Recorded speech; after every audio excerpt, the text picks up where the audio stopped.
이상하게도 레일라는 인천공항에 도착하자마자 모든 것이 신기한 듯 주변을 유심히 살펴보기 시작했습니다. 동양인들이 이렇게 발달된 나라에서 살고 있다는 사실이 믿기지 않는 듯한 표정을 지었죠. 여기 인천공항에 도착하자마자 눈이 동그랗게 커진 소녀가 있습니다. 이 여성은 무엇을 보고 이렇게 놀란 걸까요? 이야기 시작하기 전에 채널을 구독하고 좋아요를 눌러주시면 더 많은 감동적인 이야기를 빠르게 만나보실 수 있습니다. 여러분의 응원이 저에게 큰 힘이 됩니다. 그럼 지금 바로 시작해볼까요? 안녕하세요. 저는 한국인 남편과 딸 레일라와 함께 부천에 살고 있는 하퍼입니다. 3년 전까지만 해도 영국에서 꽤 잘 나가는 호텔을 운영하고 있었죠. 안정적이고 나름대로 성공적인 삶을 살고 있었지만 지금은 그 모든 것을 정리하고 한국에 와 있습니다. 사실 제가 한국에 오게 된 이유는 남편 진수 씨와의 재혼 때문입니다. 진수 씨와의 만남은 제 인생의 전환점이었죠. 그 전까지는 전 남편과의 힘든 결혼 생활로 인해 다시는 결혼하지 않겠다고 결심했을 정도로 결혼에 대한 트라우마가 있었습니다. 하지만 진수 씨를 만나면서 제 인생에 새로운 행복을 찾고 싶다는 마음이 생겼고 결국 그와 결혼하게 되었습니다. 한국에서 새로운 삶을 시작하고 싶었죠. 하지만 재혼이 결코 쉬운 일이 아니더군요. 특히 저에게는 이미 성인이 되어가는 딸 레일라가 있었고 재혼에 대해 그녀의 반대가 매우 강했습니다. 많은 재혼 가정이 그렇듯 딸과의 관계는 복잡했고 레일라는 한국 남자와의 재혼 소식을 받아들이지 못했습니다. 그녀는 심지어 새 아빠가 생긴다는 사실 자체를 부정하고 집을 나가겠다고까지 협박했습니다. 진수 씨는 자녀들이 있지만 이미 다 분가한 상태였기 때문에 홀로 지내고 있었죠. 하지만 제 딸 레일라는 그런 상황을 받아들이기 힘들어했습니다. 레일라의 마음을 전혀 이해하지 못하는 것은 아닙니다. 저 역시 어린 시절 대부분을 엄마와 단둘이 살았기 때문에 딸의 감정을 어느 정도 이해할 수 있었거든요. 저는 영국에서 중산층으로 잘 살던 가정의 외동딸이었는데 어느 날 갑작스러운 아빠의 교통사고로 우리 가족은 한순간에 한부모 가정이 되어버렸습니다. 당시 엄마는 그 충격으로 몇 달 동안 깊은 상실감에 빠져 계셨고 우리 가족의 일상은 완전히 무너졌죠. 외할머니의 도움 덕분에 엄마는 조금씩 일어설 수 있었지만 그 이후로 엄마는 저를 더욱 소중하게 여기며 과보호하기 시작하셨습니다. 엄마는 아빠를 잃은 후 저를 세상에서 유일한 가족으로 생각하셨고 늘 제 행복을 최우선으로 여겼습니다. 제게 아낌없이 모든 것을 주려고 하셨고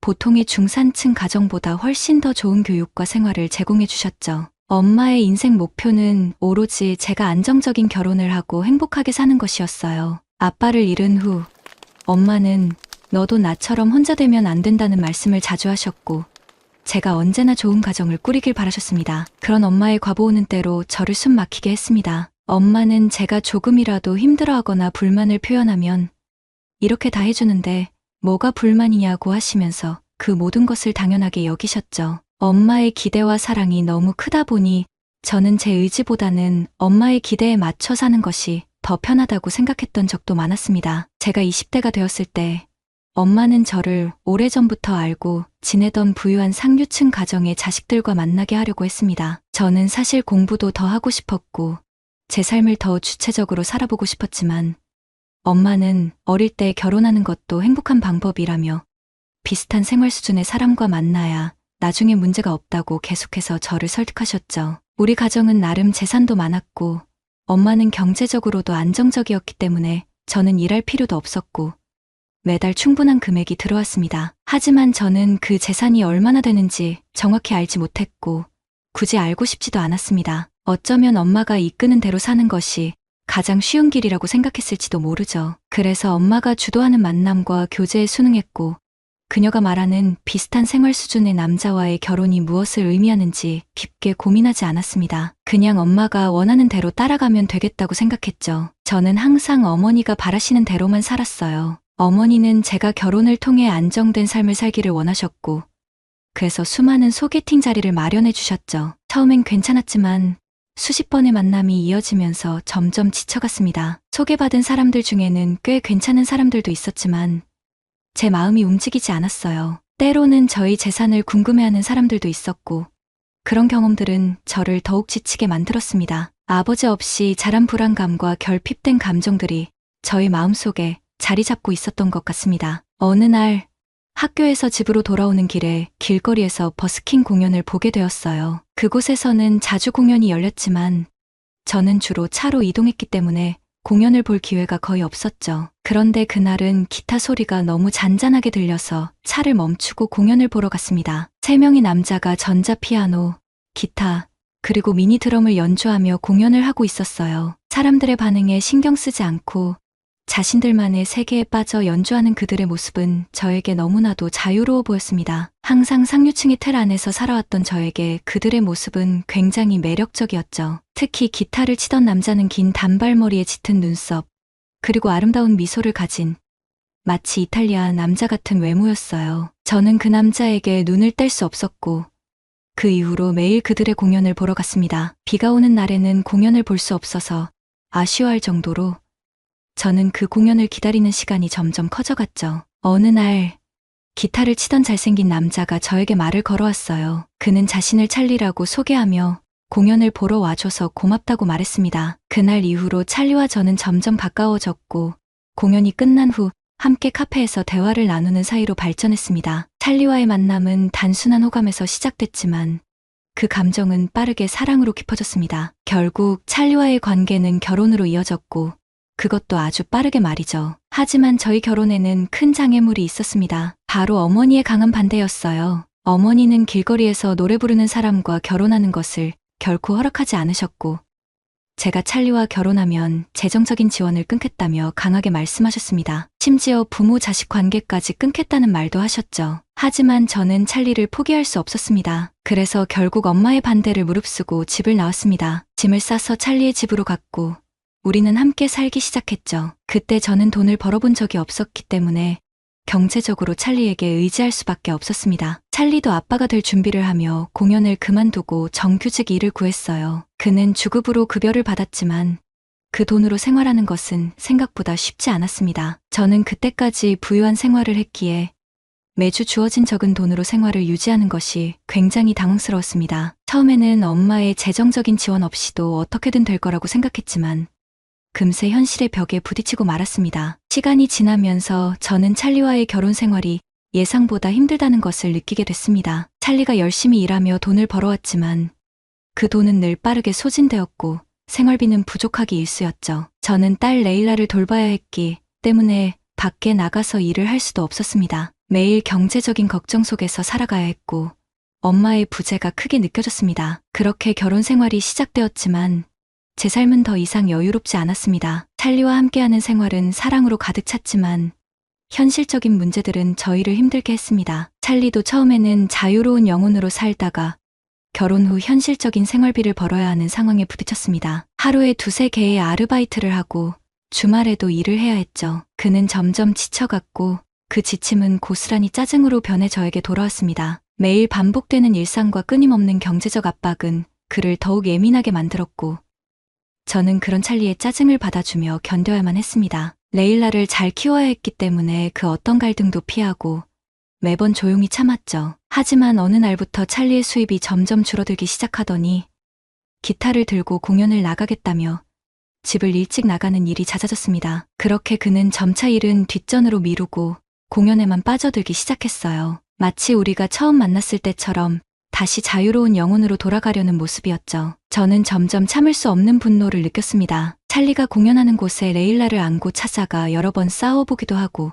달래보기도 했지만 소용이 없었어요. 그는 저와의 결혼 생활이 지긋지긋하다며 이혼을 요구했습니다. 그 말은 단순한 순간의 감정이 아니었습니다. 찰리는 5년간의 결혼 생활 내내 반복적으로 이혼 이야기를 꺼냈고 점점 더 레일라에게까지 그 분노를 표출하기 시작했습니다. 그는 레일라 때문에 이혼을 못한다고 말하며 심지어 재수 없다는 폭언까지 했죠. 찰리의 음주와 폭언은 점점 더 심해졌고 그 화살은 이제 어린 레일라에게도 향했습니다. 저는 그런 찰리를 말리느라 매일 정신없이 지냈고 그제서야 엄마의 마음을 이해하게 되었습니다. 아빠 없이 자란 저를 어떻게든 잘 키우려 하셨던 엄마의 마음이 떠오르며 눈물이 쏟아졌습니다. 엄마는 저를 흠잡을 데 없이 키우기 위해 온 힘을 다하셨고 이제 그 마음을 조금은 알 것 같았어요. 결국 저는 더 이상 찰리와 함께할 수 없다는 결론을 내렸습니다. 레일라를 위해서라도 이혼을 해야 한다고 결심했죠. 하지만 문제는 그 이유였습니다. 이혼 후 갈 곳이 없었던 저는 레일라를 데리고 엄마의 집으로 찾아가기로 했습니다. 그때의 심정은 아직도 잊을 수 없습니다. 짐을 잔뜩 들고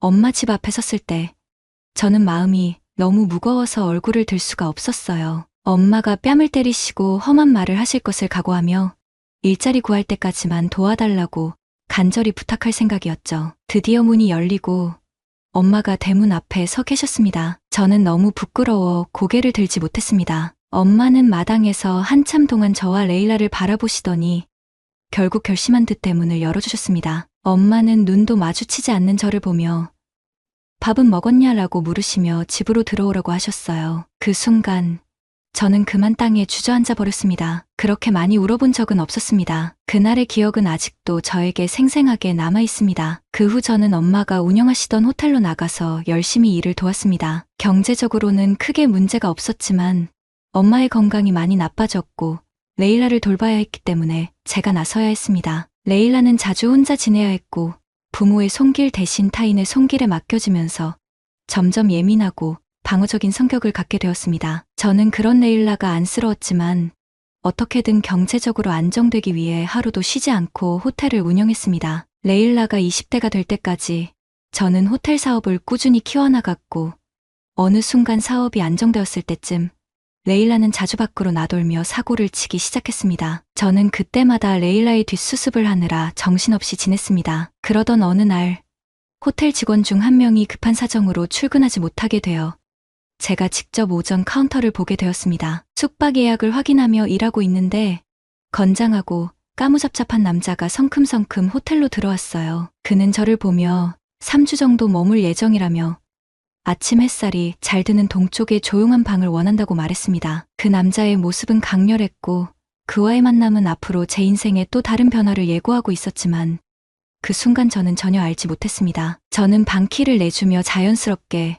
어떤 일로 오셨나요? 라고 물었습니다. 그는 한국인이라며 출장 때문에 잠시 머물러야 한다고 답했어요. 그러면서 근처에 저녁 식사를 할 만한 식당을 추천해 줄 수 있느냐고 묻더군요. 출장 동안 한국 음식을 먹고 싶다며 어떤 곳이 좋을지 궁금해했습니다. 그와의 대화에서 저는 그가 또래임에도 불구하고 다부진 체격과 야외에서 자주 일하는 듯한 건강한 피부에서 신뢰감과 호감을 느꼈습니다. 그는 자신이 출장 중일 때 가끔 저녁을 함께 할 수 있겠냐고 조심스럽게 물어봤어요. 처음 본 사이였지만 이상하게도 우리는 서로에게 강하게 끌렸습니다. 맞습니다.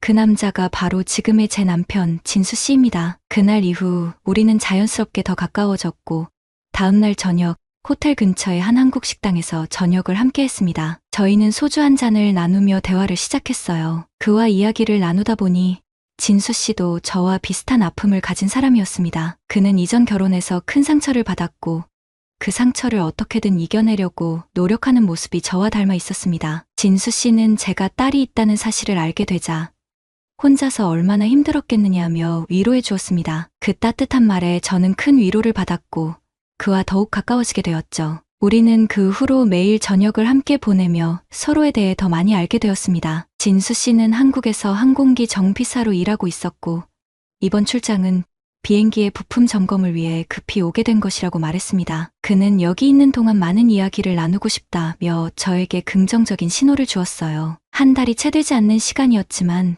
그와의 대화는 제게 큰 깨달음을 주었습니다. 진수 씨가 보여준 사진들을 통해 저는 한국이 내가 알고 있던 것보다 훨씬 더 발전한 나라라는 걸 깨달았습니다. 인천공항의 모습은 현대적이었고 그가 일하는 항공기 장비는 최첨단 기술로 이루어져 있었습니다. 또한 그가 보여준 한국의 산을 트레킹하는 사진을 보며 도심 속에 아름다운 자연이 어우러진 한국의 모습을 처음으로 알게 되었어요. 진수 씨는 한국의 밤이 홍콩보다 더 밝다며 안전하고 살기 좋은 곳이라고 자랑스럽게 말했습니다. 그 말에 저는 한국이라는 나라에 대한 관심이 커지기 시작했죠. 진수 씨와 함께하는 시간이 흐를수록 저는 그에게 더욱 큰 호감을 느꼈습니다. 그의 따뜻한 마음과 성실함, 그리고 그가 겪은 아픔이 저를 더욱 이끌었습니다. 그렇게 시간이 흘러 진수 씨가 한국으로 돌아가기 하루 전날, 우리는 서로의 결혼에 대한 아픔을 솔직하게 나누며 자연스럽게 재혼에 대한 이야기가 나왔습니다. 마치 고백 같기도 했지만 그것은 서로의 감정에 대해 솔직하게 나누는 순간이었죠. 진수 씨는 쉽게 답을 내리지 못했습니다. 우리 사이에는 언어적 장벽도 있었고